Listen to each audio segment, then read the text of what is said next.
দুনিয়ার সব প্রতিযোগিতার জন্য 5টা জিনিসের দরকার। বলেন তো দুনিয়ার সব প্রতিযোগিতার জন্য কয়টা জিনিসের দরকার?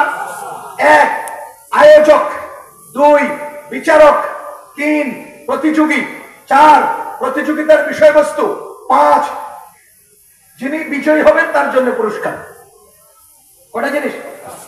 1 আয়োজক, 2 বিচারক, 3 প্রতিযোগী, 4 বিষয়বস্তু, 5 পুরস্কার।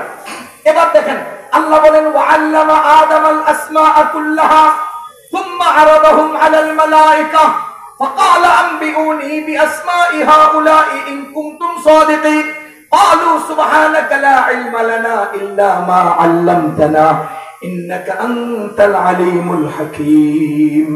এই আয়াত দ্বারা বোঝা যায় আল্লাহ রাব্বুল আলামিন নিজেই শিক্ষক। আল্লামা আদামাল আসমাআ, স্বয়ং আল্লাহ আদমকে সব কিছুর নাম শিখালেন। মুফাসসিরিন কেরাম বলেন শুধু নাম শিখান নাই, নামের পাশাপাশি এই বস্তুটার ব্যবহার কিভাবে করতে হয় সেটাও শিখিয়েছেন। এটা ব্যবহার করলে লাভ কি হবে সেটাও শিখিয়েছেন।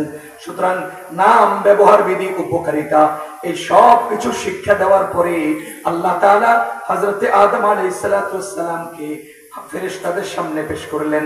আল্লামা আদম আল আসমাআ, আদমকে আল্লাহ সবকিছু শিখালেন। খেয়াল করেন সুম্মা আরাদাহুম আলাল মালায়েকা, সবকিছু আল্লাহ নিজেই ফেরেশতাদের সামনে পেশ করলেন। এবার আপনারা বলেন তো আরাদার ফাইল কে? আল্লাহ। ছাত্র ভাইরা বলেন আরাদার ফাইল কে? আল্লাহ। সুতরাং প্রতিযোগিতার আয়োজক কে? আল্লাহ। ফাকালা আনবিউনি, তিনি বললেন আমাকে বর্ণনা দাও। কালা ইয়া আদম আনবিহুম, হে আদম তাদের কাছে বর্ণনা দাও। কালার ফাইল কে? আল্লাহ। সুতরাং বুঝা গেল যিনি বিচারক তিনি তো প্রশ্ন করেন, কালার ফাইল যেহেতু আল্লাহ, বিচারকও আল্লাহ। আয়োজককে? বিচারককে? আল্লামা আদম সুম্মা আরাদাহুম আলাল মালায়েকা। এবার বলেন তো প্রতিযোগী কারা? আদম আলাইহিস সালাম এবং ফেরেশতাগণ। আদম আর ফেরেশতাগণ তারা হলেন প্রতিযোগী। 4 নম্বর বিষয় প্রতিযোগিতার বিষয়বস্তু। খুব খেয়াল করেন আল্লামা, আল্লামা, এই আল্লামার মধ্যে ইলম আছে না নাই? ক্বালু সুবহানাকা লা ইলমা লানা, ইলম আছে না নাই? ইল্লা মা আল্লামতানা, ইলম আছে না নাই? ইন্নাকা আনতাল আলিম, ইলম শব্দ আছে না নাই?